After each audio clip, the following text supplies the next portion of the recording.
Hello friends, দেখো আজকে কী update তোমাদের জন্য অপেক্ষা করছে। এইচএসে মোট 62টি বিষয়, তার মধ্যে 49টার সিলেবাস পরিবর্তন হচ্ছে বলে জানা গেছে সংসদ সূত্র মারফত। 13টি ভোকেশনাল সাবজেক্টের সিলেবাসে কোনো পরিবর্তন হয়নি। 11 বছর আগে সিলেবাস সংশোধন হয়েছিল, তবে প্রজেক্ট ইন্টার্নশিপ সংযুক্ত হচ্ছে নতুন সিলেবাসে। উচ্চ মাধ্যমিকের প্রথম সেমিস্টারে শূন্য পেলেও বসে যাবে পরের সেমিস্টারে, এটা একটা গুরুত্বপূর্ণ খবর। তার সাথে কি আছে, 70 থেকে 80 নম্বরের লিখিত পরীক্ষা হবে এবং 30 থেকে 20 নম্বরের প্র্যাকটিক্যাল থাকবে। যে সমস্ত সাবজেক্টে 70 নম্বরের লিখিত পরীক্ষা সেখানে 30 নম্বর প্র্যাকটিক্যাল, যাদের 80 নম্বরের লিখিত পরীক্ষা সেখানে 20 নম্বর প্রজেক্ট বা প্র্যাকটিক্যাল। প্রত্যেক সেমিস্টারে 35 নম্বর করে থাকবে। দুটো সেমিস্টার মিলিয়ে 70 অথবা 80তে পরীক্ষা হবে।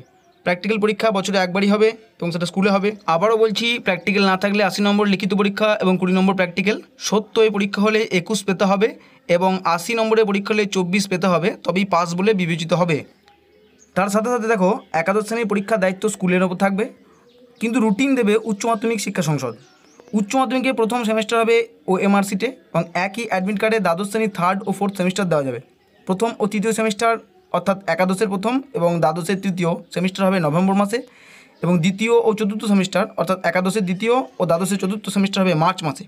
সেমিস্টারের জন্য সময় কতক্ষণ থাকবে? ফার্স্ট সেমিস্টারে থাকবে 1.5 ঘন্টা, দ্বিতীয় সেমিস্টারেও থাকবে 1.5 ঘন্টা, তৃতীয় সেমিস্টারে থাকবে 1.5 ঘন্টা এবং চতুর্থ সেমিস্টারে থাকবে 2 ঘন্টা। তবে এর সঙ্গে আমি তোমাদের বলে রাখি, এর আগে সেমিস্টার ভিত্তিক কোনো সমস্যা থাকলে বা কিছু জানার থাকলে আগের ভিডিওগুলি আমার দেখতে পারো, এই চ্যানেলে দেওয়া আছে। সঙ্গে থাকার জন্য ধন্যবাদ। ভালো থাকবে, সুস্থ থাকবে। নতুন কোনো আপডেট থাকলে অবশ্যই তোমাদের সঙ্গে শেয়ার করবো। আজ এ পর্যন্তই।